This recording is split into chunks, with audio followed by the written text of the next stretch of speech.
The Story of Halfman. In a certain town there lived a judge who was married but had no children. One day he was standing lost in thought before his house when an old man passed by. "What is the matter, sir?" he said. "You look troubled." "Oh, leave me alone, my good man." "But what is it?" persisted the other. "Well, I am successful at my profession and a person of importance, but I care nothing for it at all, as I have no children." Then the old man said, "Yeah, 12 apples. If your wife eats them, she will have 12 sons."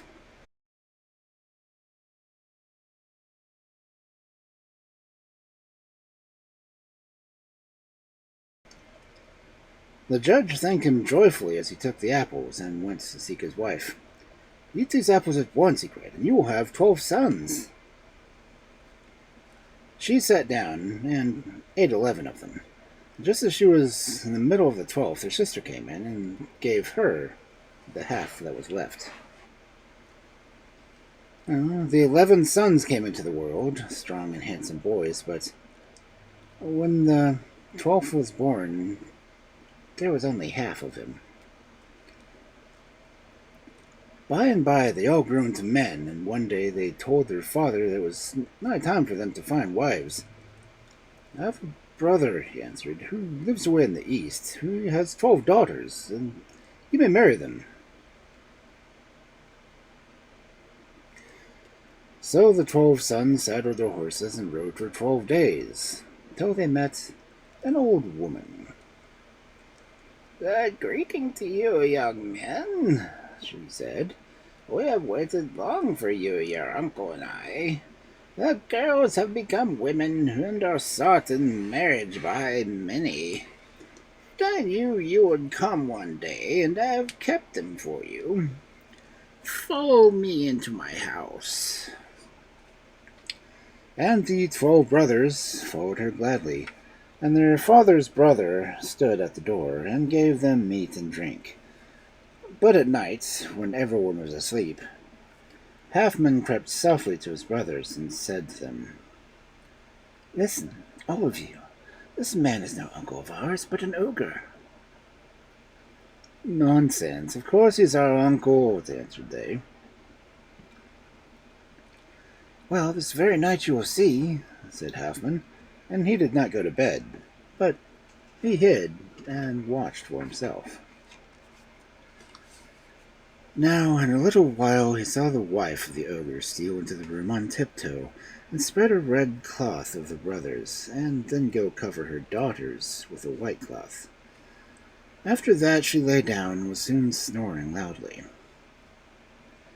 When Halfman was quite sure she was sound asleep, he took the red cloth from his brothers and put it on the girls, and laid the white cloth over his brothers. Next he drew their scarlet caps from their heads and exchanged them for the veils of the ogre's daughters were wearing. This was hardly done when he heard steps coming along the floor.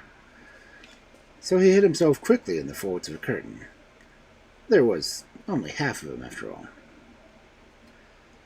The ogress came slowly and gently along, stretching out her hands before her, so that she might not fall anything unawares, for she had only a tiny lantern slung at her waist, which did not give much light.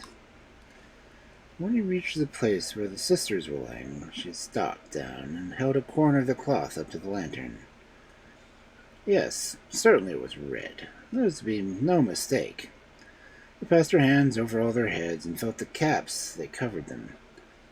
And when she was certain that the brothers lay sleeping before her, she began to kill them one by one. And Halfman whispered to his brothers, "Get up and run for your lives. The ogress is killing her daughters." The brothers needed no second bidding, and in a moment they were out of the house. But this time the ogress had slain all her daughters but one, who awoke suddenly and saw what was happening. "Mother, what are you doing?" she cried. "Do you know that you have killed my sisters?" "Oh, woe is me!" wailed the ogress. "Halfman has outwitted me after all." And she turned to wreak vengeance against him, but he and his brothers were already far away. They rode all day till they got to the town where the real uncle lived, and inquired the way to his house. "Why have you been so long in coming?" he said, when they had found him. "Oh, dear uncle, we were not nearly coming at all," replied they. "We fell in with an ogress who took us home and would have killed us if it had not been for Halfman. He knew of what was in her mind and saved us, and here we are. Now, give us each a daughter to wife, and let us return home where we came." "Take them," said the uncle. "The eldest for the eldest, the second for the second, and so on to the youngest." But the wife of Halfman was the prettiest of them all, and the other brothers were jealous and said to each other, "What, is he who's only get half a man gets the best? Let us put him to death and give his wife to the eldest brother." And they waited for the chance. After they had ridden, in the company of their brides, for some distance, they arrived at a brook, and one of them said, "Now, who will go and fetch water from the brook?" "Halfman is the youngest," said the eldest brother. "He must go." So Halfman got down and filled a water's skin. So Halfman got down and filled his skin with water, and they drew it up by a rope and drank. When they had done drinking, Halfman, who was standing in the middle of the stream, called out, "Throw me the rope and draw me up, for I cannot get out alone." And the brothers threw him a rope to drag him up the steep bank. But when he was halfway up, they cut the rope, and he fell back into the stream. Then the brothers rode away as fast as they could, with his bride. Halfman sank down under the water from the force of a fall, but before he touched the bottom, a fish came up to him and said to him, "Nothing, Halfman. I will help you." And the fish guided him to a shallow place, so then he could scramble out. And on the way it said to him, "Do you understand what your brothers whom have saved you from death have done to you?" "Yes, what am I to do?" said Halfman. "Take one of my scales," said the fish, "and when you find yourself in trouble, throw it into a fire, and I will appear for you." "Thank you," said Halfman, and went his way, while the fish swam its way back home. The country was strange to Halfman, and he wandered about without knowing where he was going, till he suddenly found the ogress standing before him. "Ah, Halfman, I have you at last. You killed my daughters and helped your brothers escape. What do you think I shall do to you?" Whatever you like," said Halfman. "Come into my house, then," said the ogress, and he followed her. "Look here," she called to her husband. "I've got hold of Halfman, and I'm going to roast him, so be quick and make up a fire." So the ogre brought wood and heaped it up till the flames roared up the chimney. Then he turned to his wife and said, "It's all ready. Let us put him on." "What is the hurry, my good ogre?" asked Halfman. "You let me in your power. I cannot escape. I'm thin now, but I can hardly make one mouthful. You'd better fatten me up. You'll enjoy me much more."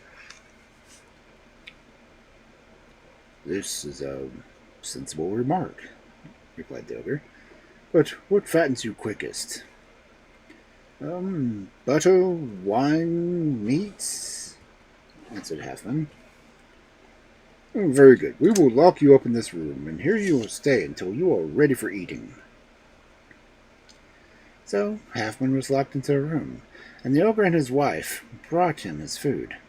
At the end of 3 months, he said to his jailers, "Oh, now I've gotten quite fat. Take me out and kill me." "Get out then," cried the ogre. "But," went on Halfman, "you and your wife had better go to invite your friends to the feast, and your daughter can stay in the house and look after me." "Yeah, that's a good idea," they answered. "You had better bring the wood in here," continued Halfman, "and I shall split it up in small, so that there may be no delay in cooking me." So the ogres gave Halfman a pile of wood and an axe, and then set out with her husband, leaving Halfman and her daughter busy in the house. After he had chopped for a little while, he called to the girl, "Oh, come and help me, or else I shan't have it ready for your mother when she gets back." "All right," she said, and held a billet of wood for him to chop.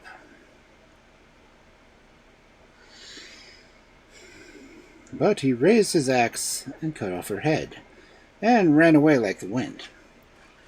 By and by the ogre and his wife returned and found their daughter lying, without her head, and they began to cry and sob, saying, "Oh, this is Halfman's work. Why did we listen to him?"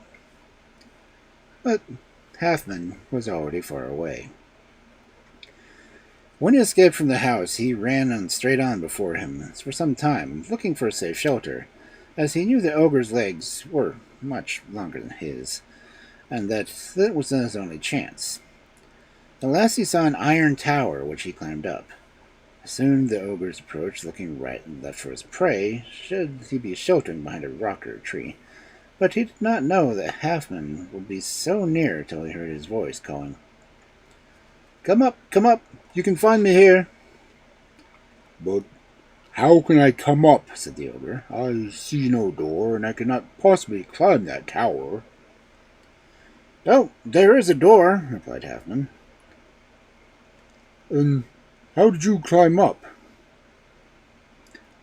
"A fish carried me on his back." "And what am I to do?" "You must go and fetch all your relations and tell them to bring you plenty of sticks, and then you must light a fire and then let it burn till the tower becomes red hot. After that you can easily throw it down." "Very good," said the ogre, and he went round to every relation he had and told them to collect wood and bring it to the tower where Halfman was. The men did as they were ordered, and soon the tower was glowing like coral. But when they flung themselves against it to overthrow it, they caught themselves on fire and burnt to death. And overheard Halfman laughing heartily, but the ogre's wife was still alive, and she had taken no part of kindling the fire. "Oh!" she shrieked with rage. "You killed my daughters and my husband and all the men belonging to me. How can I get at you with avenge myself?" "Oh, that's easy enough," said Halfman. "I'll let down a rope, and if you tie it around you tightly, I will draw you up." "All right," replied the ogress, fastening the rope which Halfman let down. "Now pull me up." "Are you sure it's secure?" "Oh, yes, quite sure." "Don't be afraid." "Oh, I'm not afraid at all." So Halfman slowly drew her up, but when she was near the top, he let go of the rope, and she fell down and broke her neck.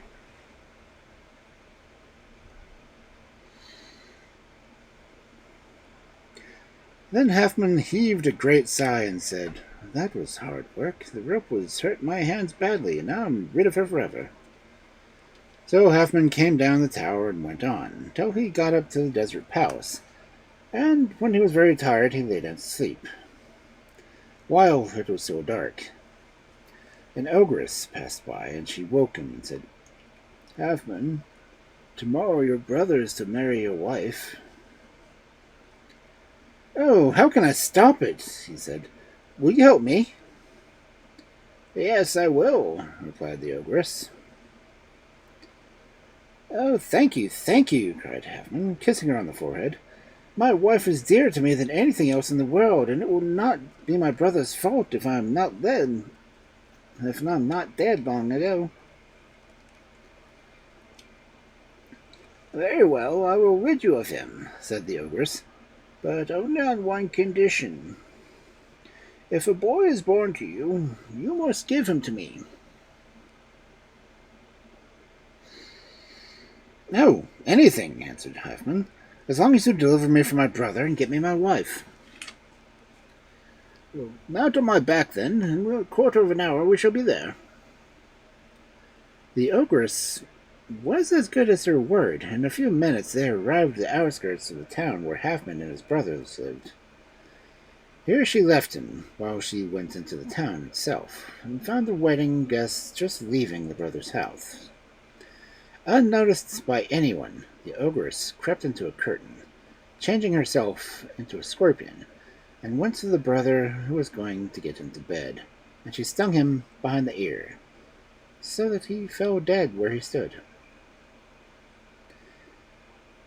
Then she returned to Halfman and told him to go and claim his bride. He jumped up hastily from his seat and took the road to his father's house, and as he drew near he heard sounds of weeping and lamentations, and he said to a man he met, "What is the matter?" "The judge's eldest son was married yesterday and died suddenly the night before." Suddenly before night. Well, thought Halfman, my conscience is clear anyway, for it is quite plain he coveted my wife, and that is why he tried to drown me. He went once to his father's room and found him sitting in tears on the floor. "Dear father," said Halfman, "are you not glad to see me? You weep for my brother, but I am your son too, and he stole my bride from me and tried to drown me in the brook. If he is dead, I at least am alive." "No, no, he was better than you," moaned the father. "Why, dear father?" "He told me you behaved very ill," he said. "Well, call my brothers," answered Halfman, "as I have a story to tell them." So the father called them all into his presence. Then Halfman began. "After we were 12 days' journey from home, we met an ogress who gave us greeting and said, 'You have been so long coming, and the daughters of your uncle have waited for you in vain.' And she bade us to follow her into the house, saying, 'Now there's no need for more delay. You can carry your cousins as soon as you please, and take them with you to your own home.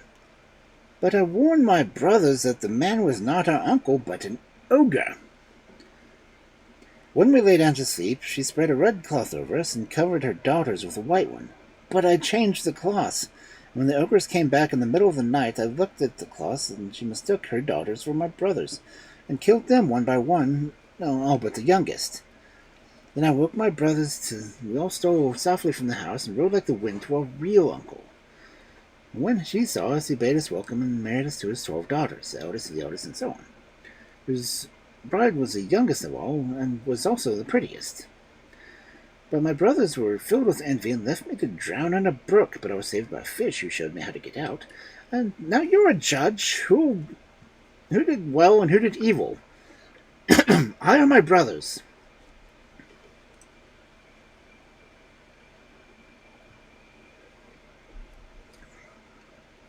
"Is this story true?" said the father, turning to his sons.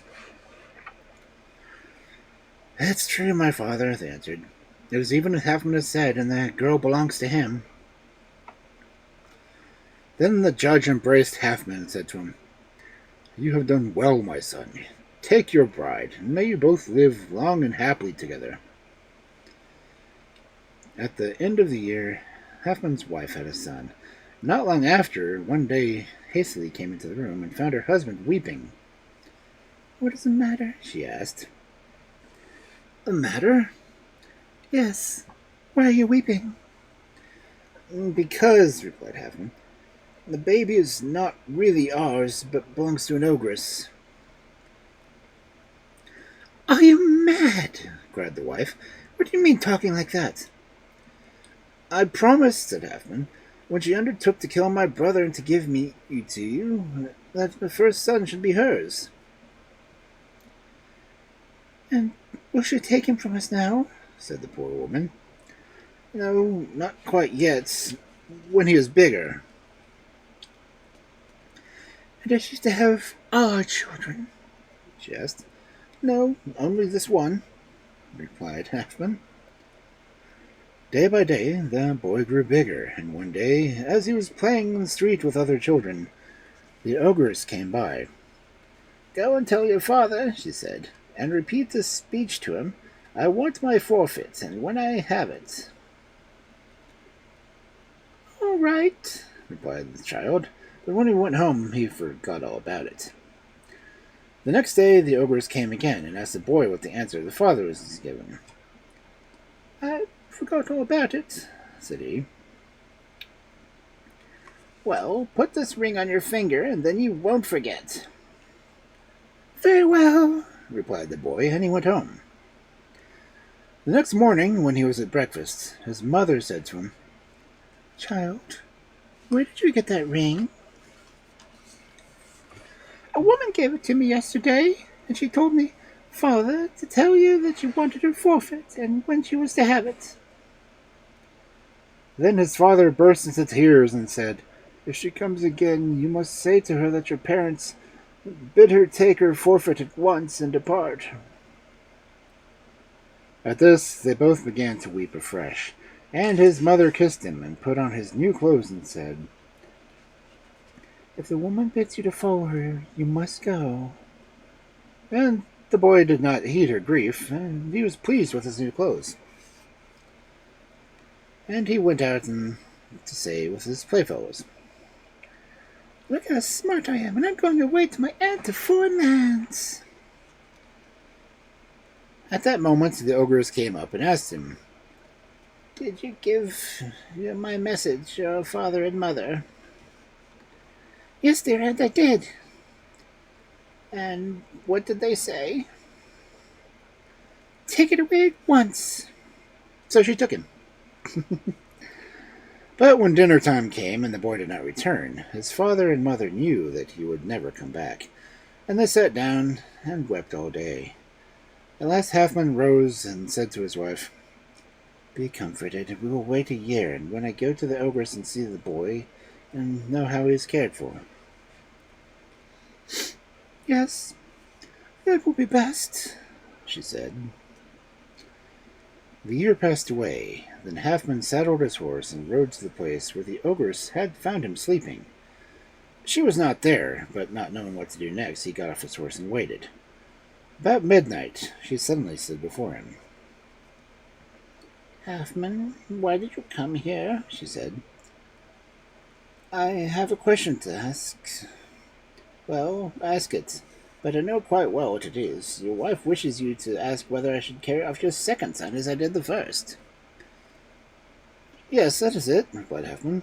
Then he seized her hand and said, Oh, let me see my son, how he looks and what he's doing. But the ogress was silent, but stuck her staff hard in the earth, and the earth opened, and the boy appeared and said, Dear father, have you come too? And his father clasped him by his arms and began to cry. But the boy struggled to be free, saying, Dear father, put me down. I've got a new mother who's better than the old one, and a new father who's better than you. Then his father sat him down and said, Go in peace, my boy, but listen to me first. Tell your father the ogre and your mother the ogress that never more shall they have any children of mine. All right, replied the boy, and called, Mother! What is it? You're never to take any away my mother and father's children. Oh, now that I've got you, I don't want any more, she answered. Then the boy turned to his father and said, Go in peace, dear father, and give my mother greeting and tell her not to be anxious any more, for she can keep all her children. And Halfman mounted his horse and rode home, and told his wife all that he had seen, and the message sent by Mohammed, the son of Halfman, son of the judge.